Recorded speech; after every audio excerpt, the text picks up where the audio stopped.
What's good, peeps? Apologies. I'm actually filming pretty late. I normally film like first thing in the morning, like 8 or 9 in the morning. I'm actually filming at 4 o'clock just because I had a number of things to do in the morning. But you know what? The show must go on. So let's crack on and see if there's any boxing news worth talking about.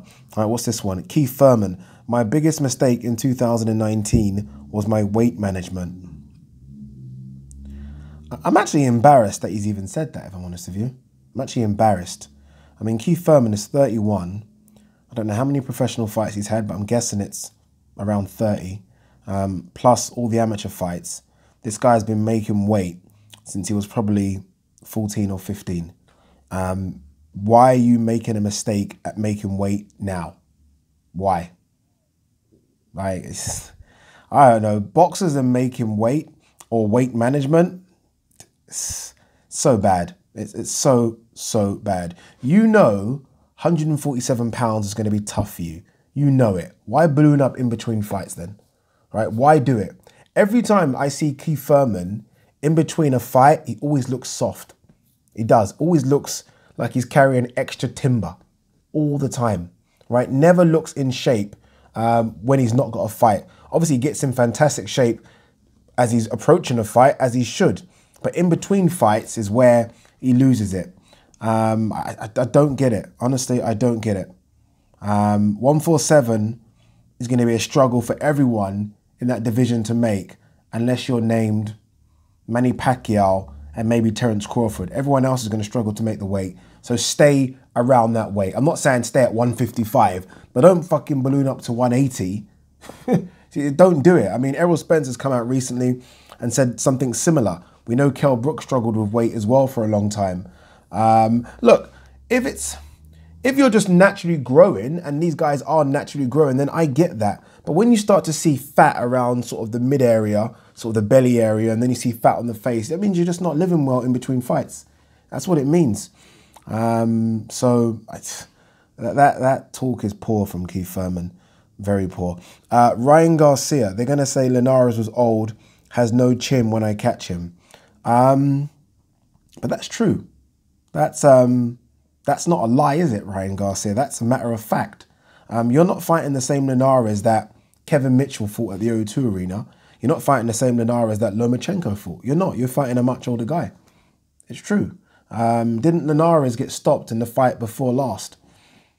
So let's not pretend you're fighting the Jorge Linares. You're not fighting that guy. So hopefully you don't go around even when you fight him and even when you beat him by saying, oh, I beat Linares. I mean, yes, you beat a guy called Jorge Linares, but you didn't beat the Jorge Linares. So that statement is a matter of fact. So if people do say it after the fact, then they're not wrong.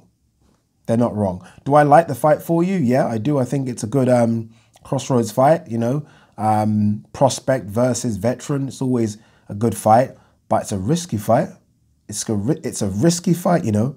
Linares is sharp. Even now, Linares is still sharp and dangerous for a few rounds. Obviously, we know Ryan Garcia's got the hand speed, but I mean, can he take a punch? Linares can punch. Can he box dirty? Linares can box dirty. There's a few tricks Linares has got in his tool bag still, even at this late stage of his career. So tough fight if it happens. I doubt they're going to chuck him in with him now. Ryan Garcia was actually supposed to have a fight in August. I'm guessing it's been canned because I think he said it. I think he said something on his Twitter page that his fight's now off. So they're not doing any behind closed doors fights for Ryan Garcia. So I don't think we're going to see Ryan Garcia until 2021. Fortuna's promoter will not allow Haney-Campbell clash to come off. I have seen this. I have seen talks of Haney-Campbell. Obviously, it was supposed to be Campbell-Fortuna for the vacant WBC lightweight belt. And then it became a fight for the interim lightweight belt. Now, obviously, Haney's come back. He's got the lightweight belt. It's just so confusing. I would prefer to see Haney-Campbell. I don't know what contract Campbell has got with Fortuna. I don't know if they can X that contract by listening or reading between the lines. I guess not. I have no interest in seeing Campbell-Fortuna. If I'm honest with you, Fortuna's far too small for Campbell. Far too small. I want to see Haney have a fight against someone that I think's top 5, top 6. I think Campbell's that guy, right? I've been screaming that Haney hasn't fought anyone. People keep asking me how good do I think Haney is. I'm like, he's a good prospect, but he's not fought anyone.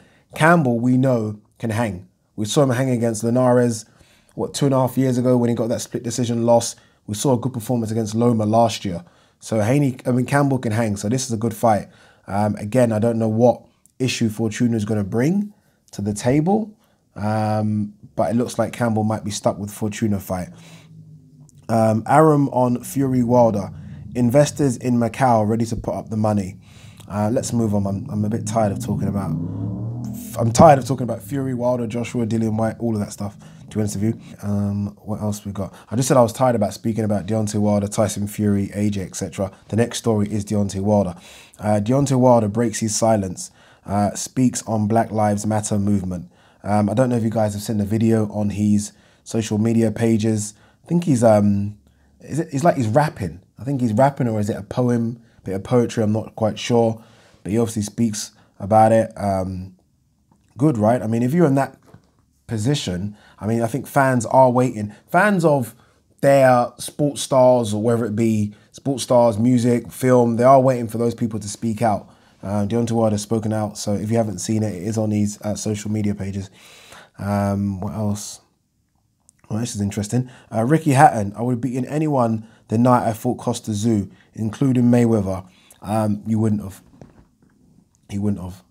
No, he would not have beaten Floyd Mayweather. Good performance, and the crowd really did kind of lift him, didn't it? That noise was crazy. But that was TSZYU's last fight. And that's not me taking away from it, by the way, because it just happened to be his last fight. So what I mean by that is TSZYU was coming to the end. Again, not taking away from Ricky Hatton. But he wouldn't have beaten Mayweather. No way. Hatton's style of sort of taking one to land one, Mayweather's playing with that style.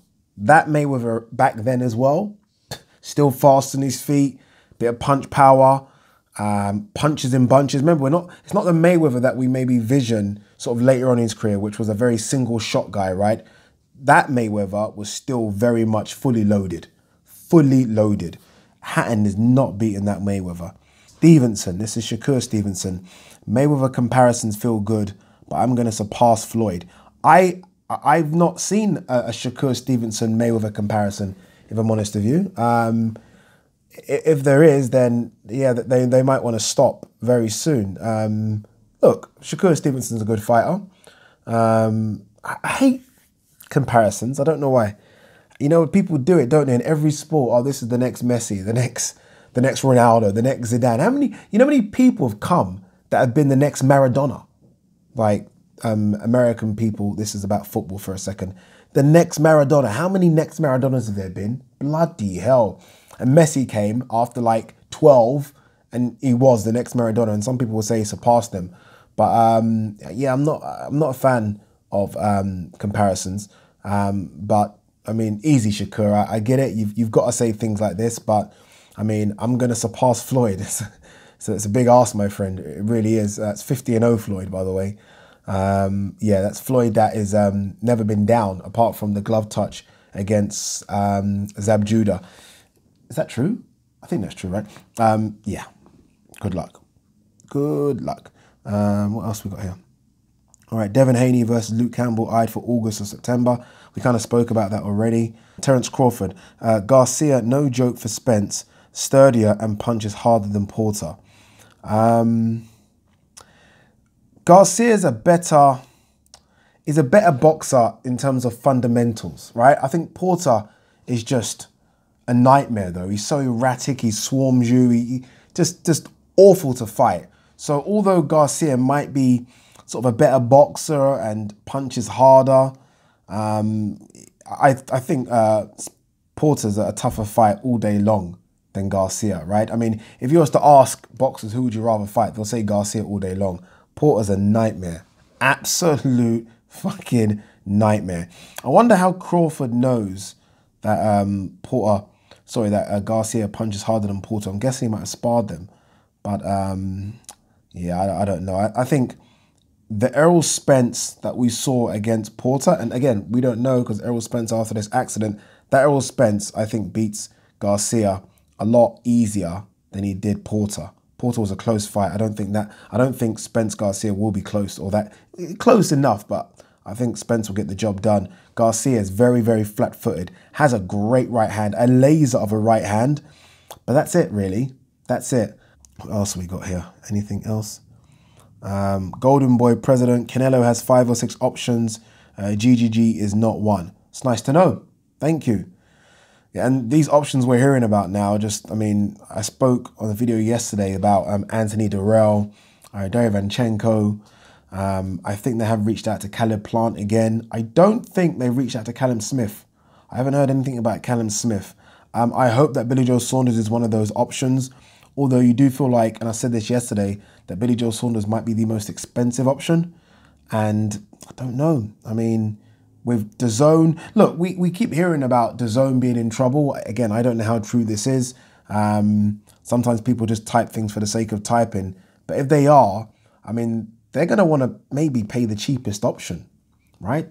I mean, on a serious note, though, does Billy Joe Saunders, who I think is more expensive than Caleb Plant, again, I might be wrong, please tell me if I am, does Billy Joe Saunders versus Canelo do more sign-ups for DAZN than Canelo versus Caleb Plant, or Canelo versus, I think it will do more than Anthony Durrell, or Canelo versus Derevyanchenko? I don't think it does. I don't think it, and if we're just talking from a sign-up perspective, then he might just go the cheaper route, right? Because they might not want to pay Billy Joe the money. I was going to say something else. Again, the only thing that they don't have, but Caleb Plant does have, is a belt. Derevyanchenko doesn't, and nor does Anthony Durrell. I think it might come down to Caleb Plant and Billy Joe Saunders just because of that belt. I know Canelo wants that belt. He really does want a belt at 168. We'll see. It's interesting. We'll see. At least we're hearing about possibly Canelo fighting soon, which is good. I do wonder if they're going to go September behind closed doors for Canelo, or they'll just find a state that will allow people. You know, America's fucking wild, wild west. They will allow people soon in a packed arena soon. You know they're going to. What is this? Manny Pacquiao might fight Golovkin, Freddie Roach says. Do I need to talk about it? Shall we? Shall I give it a minute? All right, let's quickly give it a minute. This is disrespectful to Golovkin. This shows how much they think. And look, it's not going to happen. But the fact that he's even mentioned his name shows how much Freddie Roach thinks Golovkin's gone. Like it's faded, he's done, right? I mean, this wouldn't even been mentioned a year ago. You wouldn't even hear he would stop at G. You wouldn't even repeat the last 2 G's. And now all of a sudden, he's saying PACMAN could go up to 160 to fight him to be a 9-weight world champion. 9. They're taking a piss. It ain't gonna happen. No way. No way. If Golovkin catches Pacquiao, and look, I'm talking about even Pacquiao on the good stuff, Golovkin will break him in half. Break him in half. They better be careful. Fucking PACMAN. There was a time though, I can't lie, when PACMAN beat Margarito, I thought PACMAN could have gone to 160 there. I say gone to 160, fight at 155 and, you know, because he's no point in him going to 160, but fight at 155 and be a middleweight fight. He had a chance there, I think. You pick out someone, I don't know who, I can't think as to who was champion then. 160, who would have been the champions at 160 then? Can't think. What's this? Have we got anything else? I don't think we have much else. What I wanted to discuss was this talk that's starting to gather a bit of momentum about a fight between Hughie Fury and Dave Allen. Now, first things first. First question, is there any interest? Are you interested in seeing that fight? I will say this, I am. Just because of almost a process of elimination more than anything. Who's Dave Allen going to fight? Right? Who's Hughie Fury going to fight? Right? I mean, I think there are a few levels apart, if I'm honest with you. I think Hughie Fury will make easy work of Dave Allen. I do. But in terms of a fun fight for a few rounds, what else can happen? Neither of them, right? I'm not quite sure what's going on in the world of sort of sports and boxing, but in my mind, I don't know if it's safe or if they're allowing fighters to fly in. I don't know, because I'm keep hearing these words.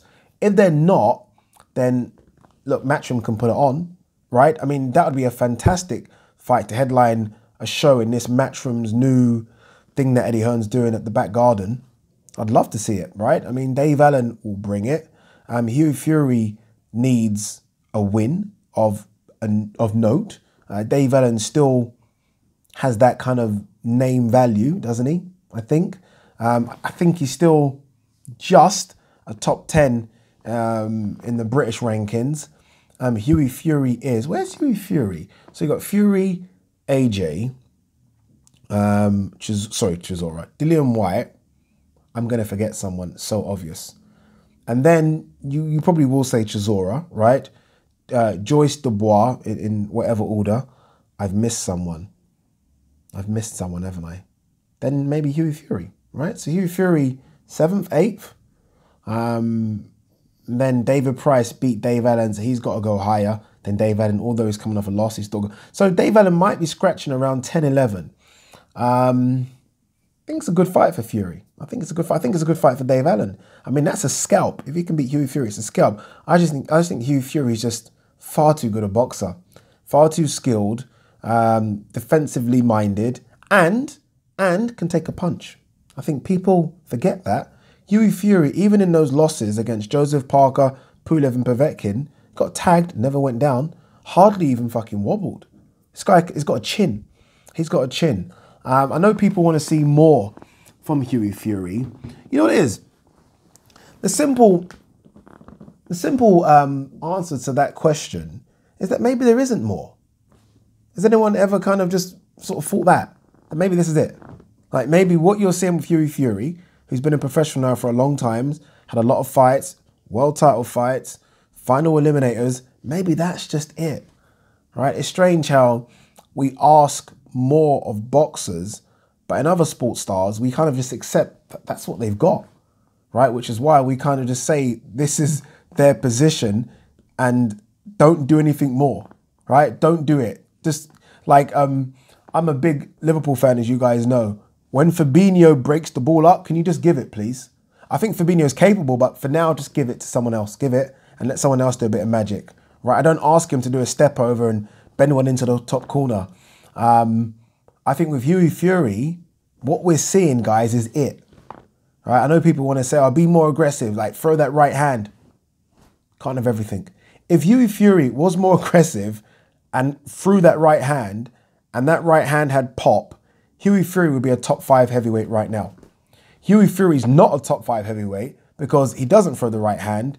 He doesn't show that he's got pop, apart from when he dropped Sam Sexton, and he's not aggressive. So he's a top 20 guy. Nothing wrong with that. Nothing wrong with that. I think we put too much expectation. Did you hear my knee just click? Too much expectation in Hughie Fury just because of his surname. That's why we're doing it, right? We expect him to be Tyson Fury. There was a lot of talk about how good he was coming up. He still is a good fighter. He's just not an elite fighter. He's hit his ceiling. Nothing wrong with that. Nothing wrong with that whatsoever. It's very difficult. Like, we say things that when we see these fighters, we say things like his jab needs to be better. And we compare it to someone who's got a great jab. Why are we doing that?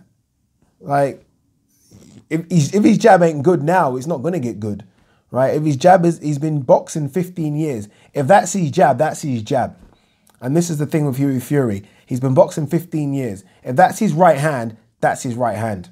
And I don't mean 15 years as an amateur and pro. I mean since he laced up the gloves. If that's his right hand, that's his right hand. If that's how aggressive he is, that's just how aggressive he is. But I do like the Dave Allen-Hughie Fury fight. I think it's a fun fight. Not all fights are going to be sort of fights that lead on to world titles and final eliminators, and if that person beats that person, they go there. Some fights can just tick a box because they're fun, and that will be a fun fight. Peace, peeps.